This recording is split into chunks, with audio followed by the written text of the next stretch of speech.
Thank you for joining us. This is our webinar on understanding retirement plan vendor conflicts with tips to manage, monitor, and avoid. I am Haley McLaughlin here with you today. I'm a consultant in our Portland office and also the director of our vendor services, which is the committee that oversees our vendor partners. With me today is Eric Daly, our managing principal, and Greg Johnson, a senior consultant out of Denver and the director of ERISA Technical Services. Eric, Greg, good morning. Good morning. Morning. A couple of quick housekeeping items. We are recording this webinar, so everyone that registered will get a copy of that recording. Everyone is muted for sound quality, but we do welcome questions anytime. There's the Q&A feature that is either at the bottom or top of your screen. Feel free to use that, and we will try to get to them as we are able. If we don't get to your question, we will absolutely follow up, or if you think of something after the webinar, please feel free to reach out to any of us. So, vendor conflicts. We know that record keepers are a really crucial partner in the running of a successful retirement plan, and plan sponsors have often delegated a lot of the day-to-day responsibilities of running the plan to your record keeper, as well as a lot of the participant communication.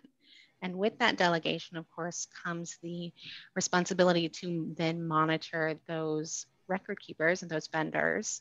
And part of that is monitoring for any conflicts of interest. We have continued to see fee compression in the record keeper space over the past several years. And so the margins on record keeping services at this point are fairly low. With that, the question is, why are these large financial institutions still willing to provide record keeping services? And part of that reason is because there are these other additional revenue sources that come from the interaction with retirement plans. We've identified 5 key ones: proprietary investment management, managed account services, proprietary IRA rollovers, in-plan annuitization, and the cross-selling of retail financial products. This last piece on this slide is compensation, and that really ties into a lot of the separate services. We really want to know the compensation model for the people interacting with participants, because certain compensation models can incentivize specific behaviors, and we want to be generally aware of that. So we'll tie that piece into the other 5 areas. Clearly, ERISA requires plan sponsors to monitor their service providers, but we've also started seeing this come up in a litigation against retirement plans. Greg, can you talk a little bit about what we've seen on the litigation front? Sure. I think probably the biggest thing that I've seen is it's not in what the courts are deciding, but it's probably what you see in the settlements. There's certainly monetary settlements, but then we're seeing things like a requirement that the plan sponsor, if they don't have one already, and most likely they do in most of the suits I've seen, establish an investment policy statement. A lot of times they're being required to provide reports out to the plaintiff's attorney for 3 years of sort of, who they selected as an investment advisor and some of the oversight of the plan. But the last item that we're seeing quite a bit of is a prohibition against using participant data in any way. I'm not sure that's the best solution. I think a lot of these record keepers are very large companies that have products that can be helpful beyond just retirement savings for individuals. But at the same time, I actually see large companies reacting to this, and they're being more transparent in the manner in which they are using participant data. In other words, what you're seeing is there's certainly, you're not really seeing any active mailings out to participants based on the participant list. But what you do see is an investment consultant maybe is meeting with one of your employees, and in the course of conversation says, oh, I inherited an IRA from someone. And that sort of opens the door for the opportunity to maybe do a cross sale or something like that. So I really don't think you're seeing a lot of companies just taking the full data list and doing, unsolicited mailing. Thanks, that's super helpful. Why don't we go ahead and dig right into the first topic, proprietary investment management. This has longstanding been a big piece of the retirement industry. Many of the largest record keepers are also investment managers with products to sell. For a long time, that's how it worked. You were with a vendor and your entire investment menu was made up of those proprietary products. Now we've moved to most plans having an open architecture menu with a variety of different investment managers products in that menu, but we do still see a fair amount of proprietary investment usage. One study showed that 66% of 401k plans included their record keepers investment product within the menu. I mean, I know that we have clients certainly that use proprietary investment management products, even for the QDIA in some cases. Greg, is this a problem? And if it is, how do we solve it? And if it's not, what are the best protections for a plan sponsor? All right. I don't think it's particularly a problem. I mean, Haley, as you alluded to, if you looked back 10 years ago, you would see not necessarily 100% proprietary, but boy, darn close to it. A lot of record keepers would have, sprinkle in a few non-proprietary products alongside their proprietary products to maybe fill in some gaps that maybe they don't have. With the advent of, with the move to more open architecture, the amount of shelf space that we're seeing has definitely gone down considerably. I would say from a practical standpoint, if you still have 100% proprietary lineup, you probably do want to take a look at that and maybe consider moving to sort of a more modern structure. But like I said, it's not uncommon to see, and oftentimes these companies have high quality products that can help people save for retirement. I think the issue as a plan sponsor is how you handle those products as a part of your overall investment lineup. And so, I think if you follow a few rules, it's absolutely fine and very common to have those products. I think, you probably want to avoid requirements for shelf space. So if the record keeper requires you to have a certain percentage of shelf space or certain products, it sort of ties your hands as a committee in what you can do. I would also always make sure, if you have an investment policy statement, I would make sure that you're monitoring those proprietary investments in the same manner that you're monitoring everything else, and that your record keeper, if it falls outside of the IPS parameters, that your record keeper is able to remove and replace that product with something else. And then the third thing that I would say, Haley mentioned earlier, I think it's important to understand how the individuals representing that record keeper are interacting with your plan participants and how they're compensated. So, are they incentivized to push contribution towards that product? My experience is that most large companies try and avoid that because it is problematic for them if that's what it appears. Absolutely. Yeah. We do vendor searches for our clients, and you often see a different pricing proposal if you, for example, include a record keeper's general account product or target date funds. And we really try and make those decisions separate. So you're not choosing an investment product specifically to get a discount on the record keeping fees. I think that muddies the water and muddies the monitoring of the menu. So I totally agree. Well, and Haley, I think that's if you look at the areas where you're going to find most of your proprietary product, it's really in the three areas that you just mentioned, right? It's default targets. If you look at some of the largest record keepers in the country, new participants to the tune of well over 50%, in some cases, in more than 3/4 of assets are going directly to QDIA target date funds. So if you have proprietary shelf space or product there, that's obviously a huge revenue opportunity. And we continually caution clients, There are really good target date products out there, and some of them happen to be married to organizations that also provide record keeping service. I think it's not uncommon to say it's even a higher bar or threshold, right? From a documentation perspective, if you're working with record keeper X and wish to use record keeper X's target date funds because they happen to be the best product for your population, documenting that in the review of it relative other products, I think is critical.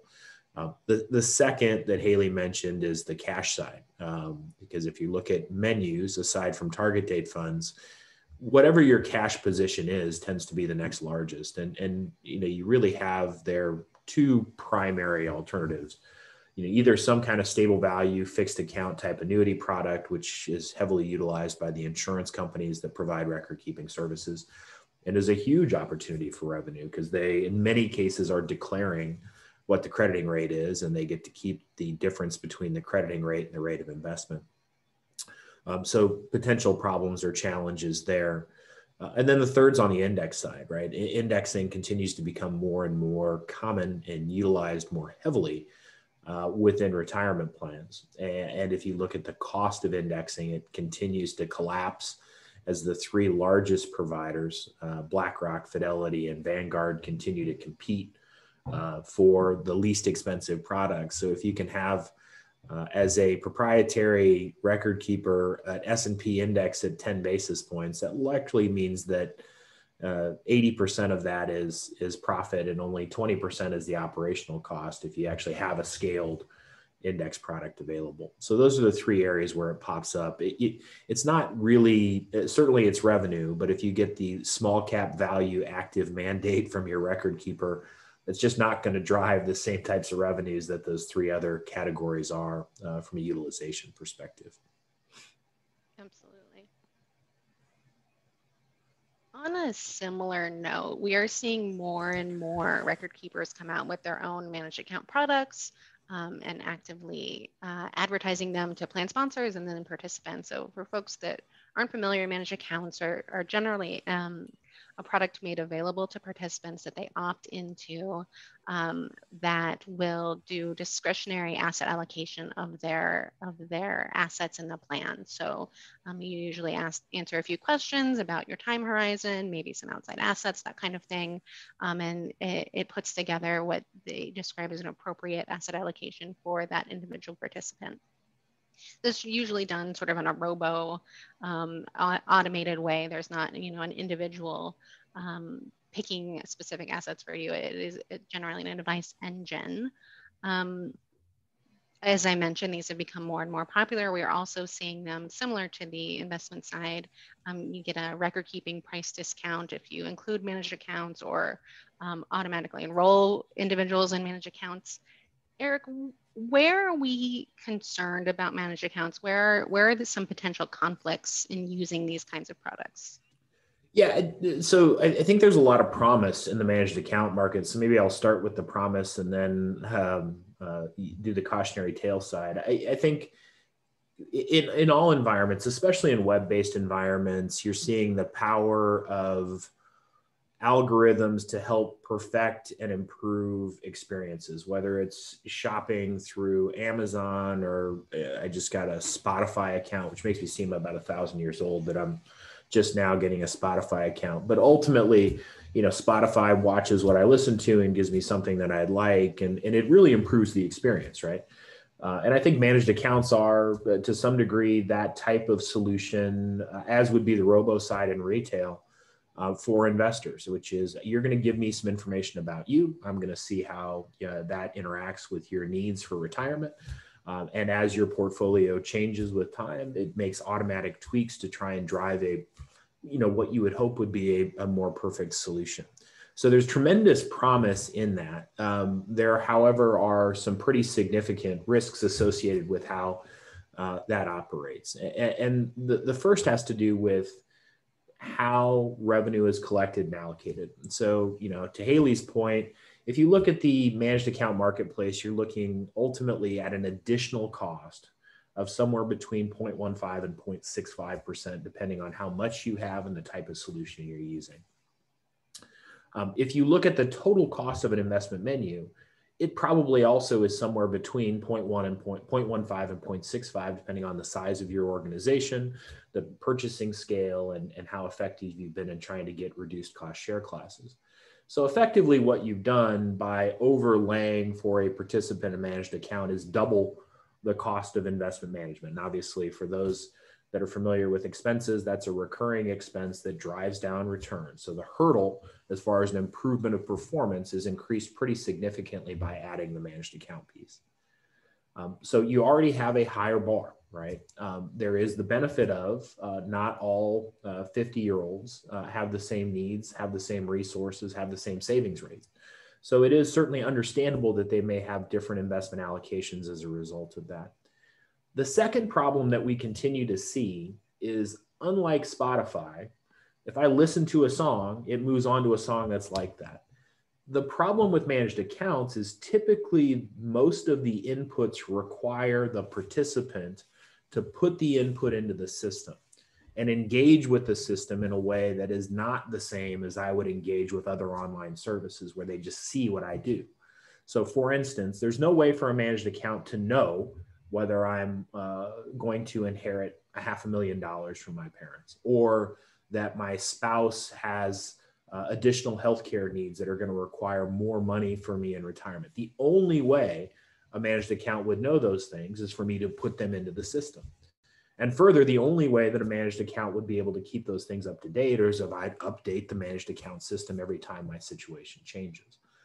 The real challenge is that because managed accounts are sold similar to the way a target date fund is sold in a set it and forget it type environment, that frequently the managed account is optimizing for a person that doesn't exist, that isn't scheduled to get an inheritance, that doesn't have a spouse that has special medical needs, and as a result isn't providing anything that's intellectually any more effective than perhaps the target date would have been doing previously. We're seeing these grow as far as proliferation goes, and I do think there's some concerns or some things to be mindful of. A is they're typically being sold as here is an additional option, no cost to you, the employer. Participants who want it can utilize it, and those who don't have to. And while that is accurate, there still are certainly fiduciary responsibilities back to the sponsor in making a determination as to whether to extend those products. We've now begun to see the first wave of class action litigation that talks about managed accounts and the fact that they may be no more effective, at least according to plaintiffs in this case, as you would expect, than a target date fund would be given the circumstances and come at a higher cost. So there is an obligation. So extending it certainly doesn't cost the employer anything other than the obligation to monitor that effectively going forward forevermore. And I think that's a challenging process, one that you can do, but a challenging process nonetheless. The second is because it's not being allocated as a direct expense to the plan sponsor, it has a pretty significant impact on record keeping revenue. So over the course of the last couple of years, we've been helping clients benchmark and understand, for those that have elected to utilize a managed account service, how much in fees is being collected there. And we've begun to see, as far as new clients that we take on, clients where managed account expenses are actually higher than record keeping revenues. The managed account expense is largely a technology engine. Once it's built and scaled, there is a maintenance cost, but it certainly is not an asset-based level maintenance cost the way you would see other places. So it becomes an opportunity to take a low margin business, and record keeping is, by any reasonable measure, a very low margin business. The opportunity to increase those margins through the sale of managed account services. The other thing, and it goes back to what Greg was talking about earlier, is this notion of compensation. You look at the third bullet there, a recent record keeping benchmarking data that we collect from providers, managed accounts somewhere between 1 and 41%. So the question there is, well, is the 1% because it's a bad managed account solution and the 41% it's because it's a good managed account solution? No. Is it because it's less expensive in the 40? No, it's not that either. Typically, it's a byproduct of how people are compensated. So, we are providing our participants, or providing the provider access to our participants. They're coming out doing individual counseling. And if the person providing the counseling is being compensated to drive people into those solutions, you are going to see a resultant impact on how much allocation's there. And I'm not going to get into it dramatically today, but the other area of conflict that we see arising here is, effectively, historically, there's been two primary providers, Financial Engines and Morningstar / Ibbotson. Those two came together on their managed account solution side. We've now begun to see the proliferation of proprietary managed accounts. So for instance, Vanguard had historically partnered with Financial Engines on the managed account solution, is now launching their own proprietary. Fidelity also has a proprietary managed account solution where they're building the engine utilizing some of the safe harbors as created by the Department of Labor. But what we're now seeing is organizations like Morningstar say, hey, we'll license our engine to you, the advisor. So you, advisory group that provides fiduciary consulting to the sponsor, you can take that solution and generate your own revenue based on participants allocating the engine. So that creates lots of conflicts. Certainly a conflict between us and the client. The more participants that utilize our managed account, typically the more revenue that we would receive. And it creates a conflict with the record keeper. The record keeper wants that revenue and the advisor wants that revenue. Does that all of a sudden limit the types of organizations that you would view? We've taken a very hard stance that we're not in the managed account business. We're certainly in the review and fiduciary advice to sponsors about the utilization of managed accounts. But we're not in the business of trying to enhance our own revenues by marketing those to plan sponsors and all the way through then to plan participants. So lots of areas of conflict. Again, I think opportunity. I think what's going to happen in this space is that 15 basis point number is where the market's going to drive to. And if we can find ways to use AI and other things to help improve the interaction with the participant, it makes them really, really attractive QDIA alternatives. But I'm not sure that in most cases we've arrived at that point just yet. Hey, Eric, one thing I would add to that, I commented when we were talking about proprietary funds that you don't really see record keepers, actively pushing money just to their funds. I think you do have to watch the managed accounts a little bit closer because it's more the sale of a service, and it's pretty easy to sort of see. I mean, it's a valuable product if you have the right person, but it's really easy to be talking to someone individually and sort of bring this up in the conversation and get someone into it. But another question for you, maybe, managed accounts are at the individual level. I'm thinking more of like custom QDIAs, that's just something that gets purchased more at the plan level. Can you talk through a little bit how people get compensated when you have a custom QDIA, the different ways? Yeah, I think that's a great point. The same risks exist on the custom QDIA side as do on the managed account side. And what, again, we're seeing specifically in the consulting, the fiduciary consulting to plan sponsor marketplace is organizations that are in a position of trust utilize that trust to sell what typically is going to end up being a proprietary QDIA. And again, like the managed account sale, it becomes attractive, which is everyone believes that they are unique. And as a result, it's really easy for someone who's in a position of trust to say, hey, we want to come up with a better QDIA for your organization than is available in the marketplace, despite the fact that there are literally dozens and dozens and dozens that go from very high risk to low risk, very aggressive to very conservative, very complex to very simple, very high cost to very low cost. But what ultimately is happening is advisors are using that as an opportunity to collect asset-based revenues in addition to whatever flat fee consulting. The challenge, again, from a conflict perspective, conflicts of interest, is that if I'm in the position of reporting on the performance of my proprietary QDIA, that puts, I would argue, puts the plan sponsor at a disadvantage, right? I'm the one who controls all the data. I'm showing you, I'm presenting the data relative how well I'm doing versus something that's non-proprietary in nature. And obviously, if you elect to use something that's non-proprietary, my compensation as a result goes down. So we certainly have clients that use custom QDIAs, but from our perspective, it's critical that the custom QDIA not be a byproduct or a method for us to drive additional revenue. If we do a custom QDIA solution, it's part of a broader consulting arrangement. whether they use the custom or use the non-custom, doesn't have an impact on the relationship we have with the client. And as a result, doesn't put us in a position of having to speak against what our revenue interest may be as an organization. Thanks, Eric. That's really helpful. The focus of this webinar is mainly on record-keeping conflicts, but there are absolutely similar conflicts that you can see in advisor relationships, especially advisors that have these extra revenue sources. Well, I think it's going to grow too, Haley, right? I mean, we're talking about these record-keeping relationships, but we've seen this proliferation of private equity buying consulting firms. And it's not, again, because consulting firms are particularly high revenue organizations are very easily scaled. But there's going to be a battle at some point between the relationship with the participant, between record keepers and advisors. And I think ultimately when you see private equity money come in or these mergers and acquisitions, there's an effort there to try and own that relationship because those consumer relationships are tremendously valuable. And I think that it creates lots of conflicts between record keeper, sponsor, fiduciary, sponsor, and between the fiduciary and the record keeper.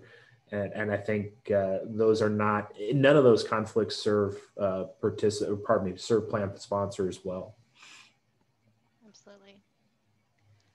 If we move on to another product that is sold to participants, it's IRA Rollover. So, I mean, a lot of these record keepers also have retail individual retirement accounts. And I think there are generally two different ways that this can be set up for a record keeper. It could be the small sum sort of automatic rollout. So under $5,000 goes into a proprietary IRA. I think that business is fairly low margin, but because the balances are so small and therefore the fees are so small. But I think the other side of that is having larger balance accounts roll over at retirement or when a participant leaves the plan. Ultimately, this money is out of the plan and no longer really under a plan sponsor's responsibility. So can you talk about why this is important to monitor if it's just money that's going out of the plan, Eric? Yeah, it gets kind of to the prior issue, right, which is retail accounts. Haley and I sat through during one of our record keeper reviews. One of the questions we have is the sustainability of the record keeping business, given how small the margins are. And we had a question for this particular provider. I'll leave them out, which is how can you compete? You're not a top 5 provider by participants. How can you compete for scale? And they disclosed that 40% of the IRA accounts they have on their system are a byproduct of their record keeping relationships with retirement plans. So they are a huge investment and brokerage provider. So the notion of not having access to 40% of your population becomes pretty critical. I think the primary issues, and I think it'll be interesting to see in this current administration how this settles out. There has been increasing pressure and then a relief of pressure to try and create a higher standard of fiduciary care relative money leaving retirement plans. There's tremendous obligations to everyone on the call who's a fiduciary to make sure that investment products perform well, that costs are reasonable, that share classes are the lowest available. All of that work helps improve the amount of money that's delivered back to participants. But ultimately, in a defined contribution setting, what's happening is we're creating these 6-figure, in some cases 7-figure accounts. We're doing so with automatic enrollment, auto escalation, managed accounts, PDIAs. Really, a participant doesn't have to do much other than make sure that they don't get out of the plan, and they should end up over a period of time with a sustainable retirement. But then they get to age 60, whatever, 70, whatever, and we essentially say, best of luck. We've done our job. Now you go about and do the best you can with this pot of money. And I think ultimately those participants are pretty susceptible to, retail type behaviors. Like, I didn't have help to get to my $500,000, $1 million account. I'm going to need some help with somehow turning that into an income stream that Greg will talk about later. And the worry here is that you're having record keepers who are using these as feeders to their much higher margin IRA accounts.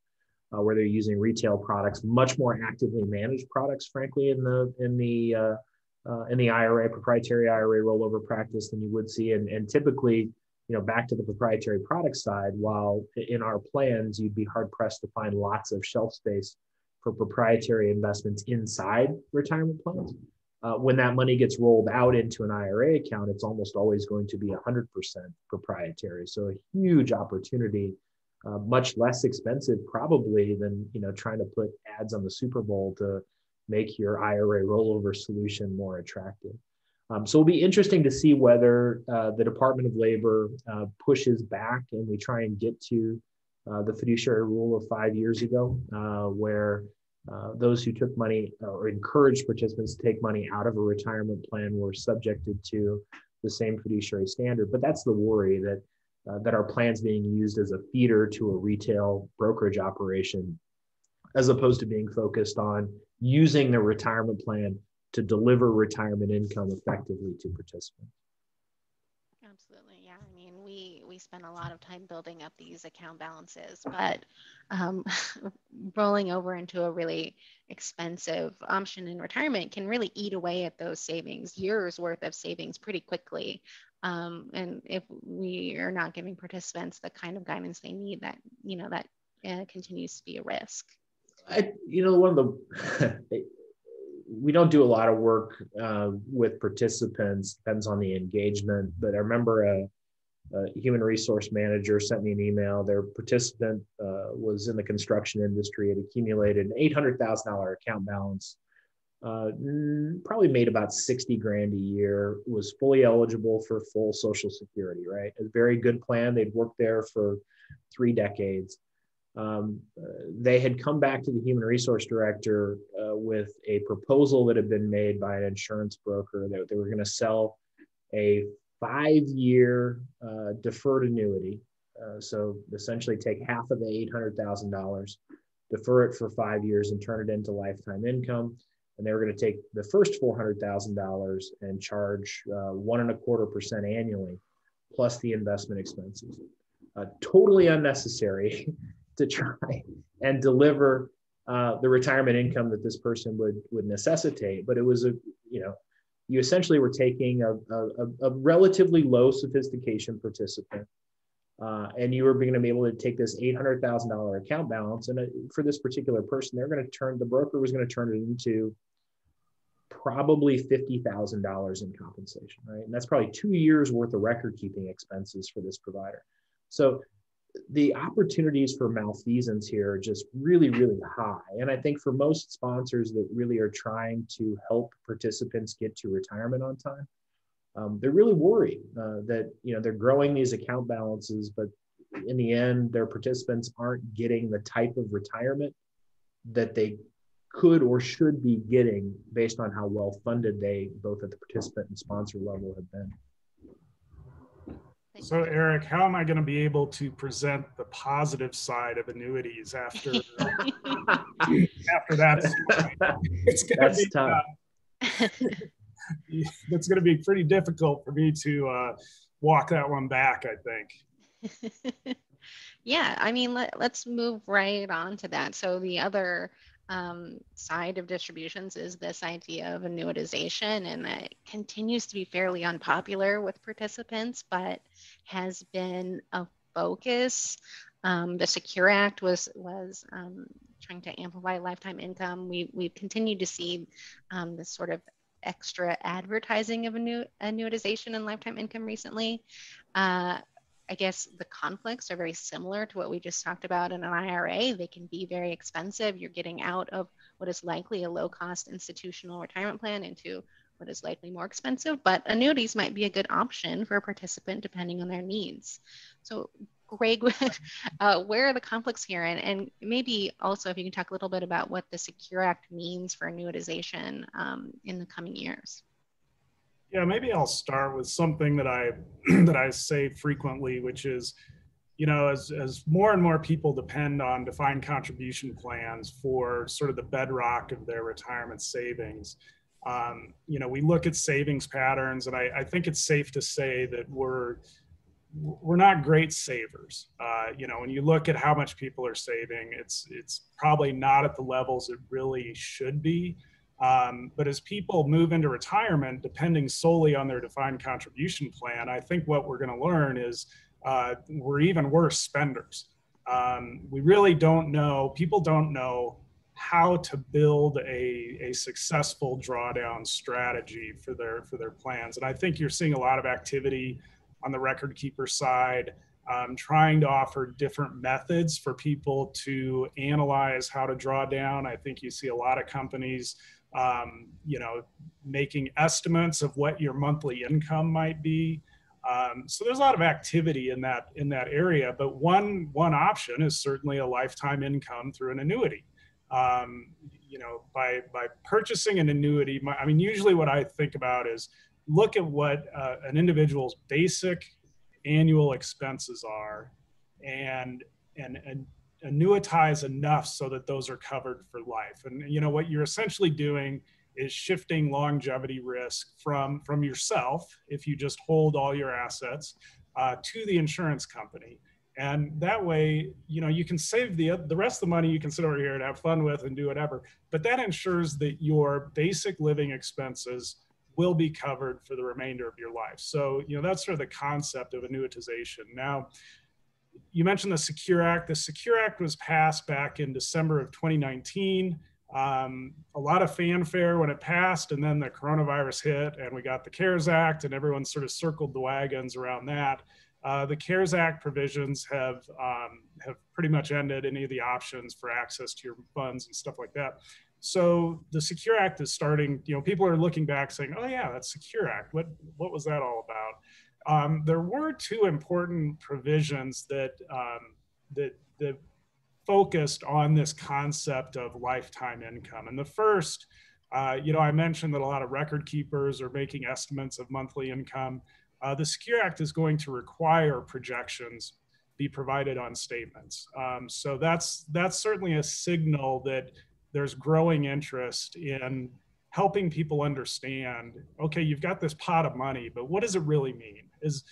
Some people think, they have $150,000 and they think I'm doing really good. And then when you think about funding a retirement, you realize quickly that that's probably not sufficient.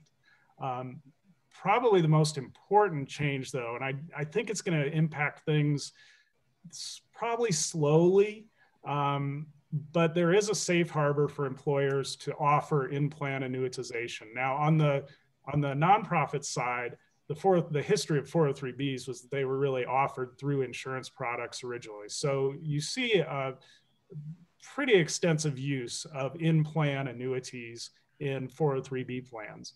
401k providers have generally been reluctant to offer in-plan annuity because they're concerned not necessarily about their liability on the day they select the provider. What they're concerned about is if 10 years from now that insurance company is no longer able to meet its financial obligations, is that retiree going to come back and sue me? And that's really what the safe harbor protects you from. And as a plan sponsor, to be covered by the safe harbor, there's a few things that you need to do. You want to engage in an objective, thorough, and analytical search to identify a group of insurers that could potentially offer an annuity in your plan. And then you want to consider the financial viability of the insurer to make sure that that they can meet their long-term obligations. And there's actually some documentation that the insurance company can provide to an employer to show that, that they're capable of meeting their future obligations.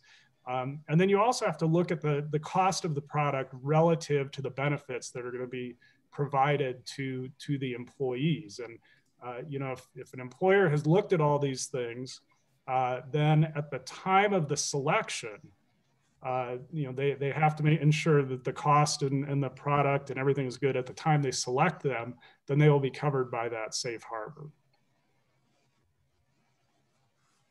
That's helpful. Thank you.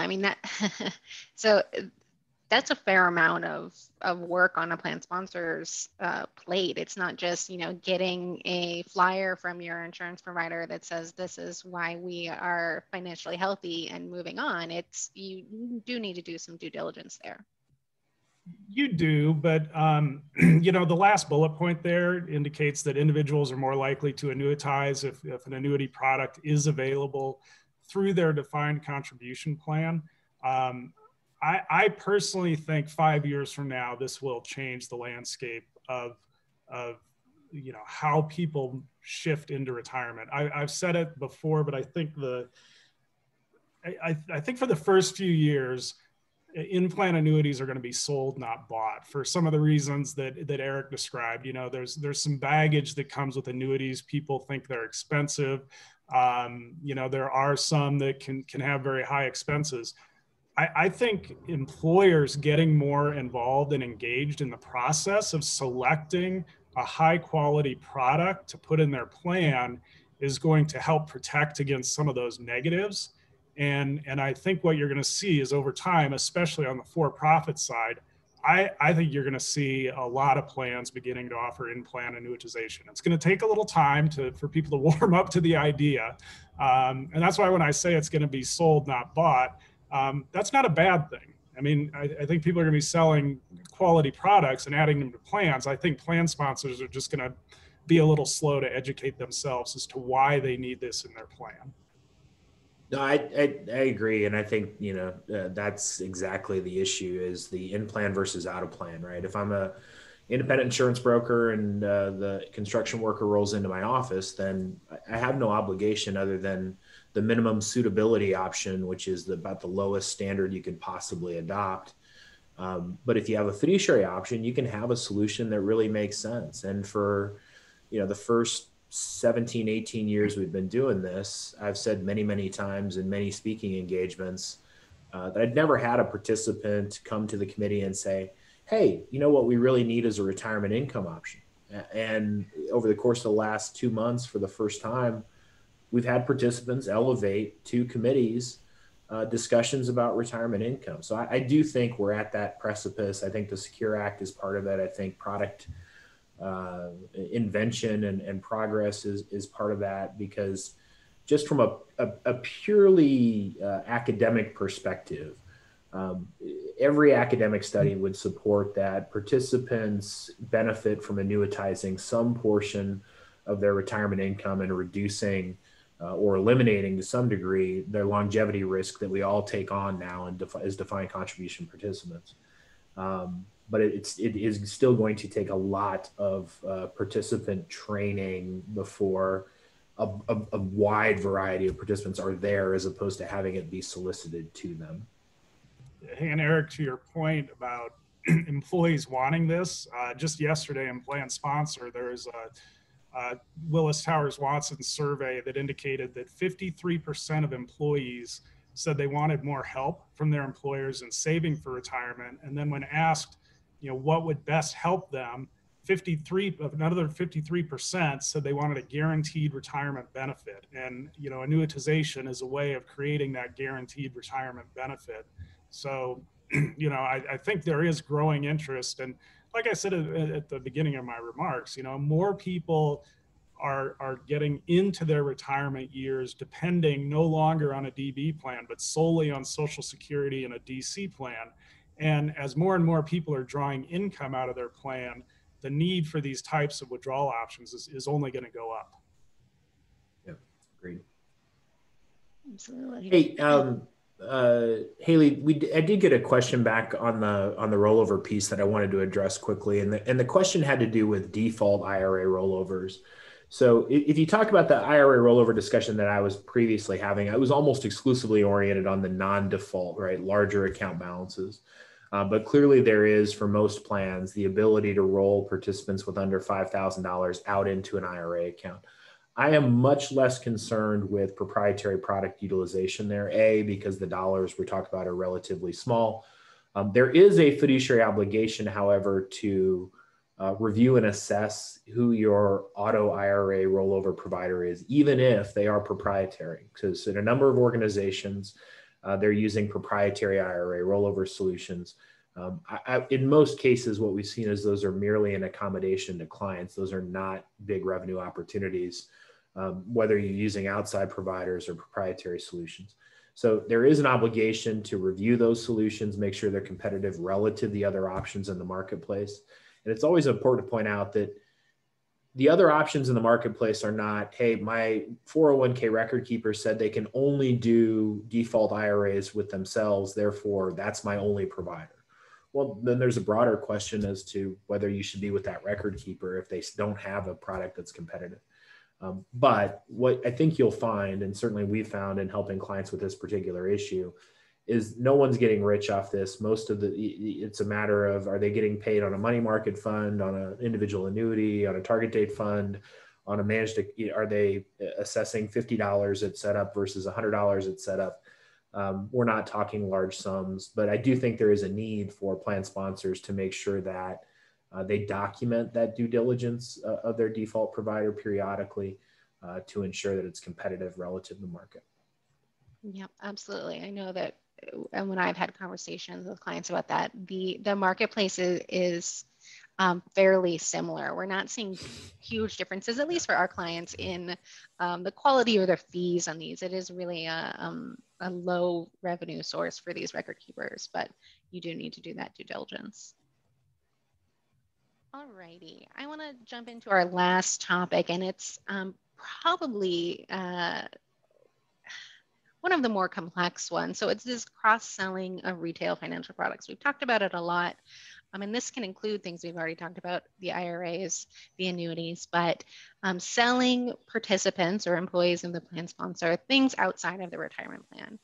Maybe a 529 plan. It's a whole host of things, because these record keepers, in large part, have many other retail products available to participants. And as we've seen financial wellness and a look at a holistic financial situation for a participant, the opportunities to recommend those seem to be increasing.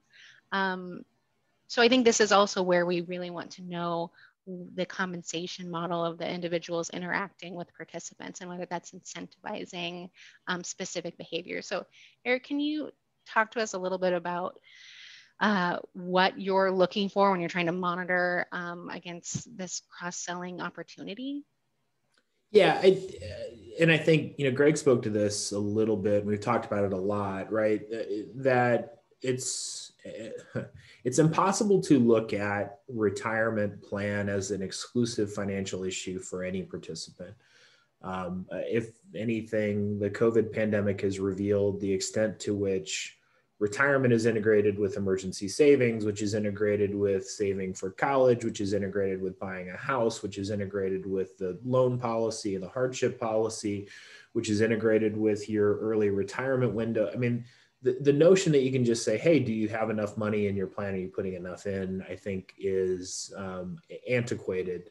And I think it's only going to become more antiquated. The CARES Act, I think we've finally jumped the shark, and these plans are going to have to become much more engaged more broadly in financial wellness.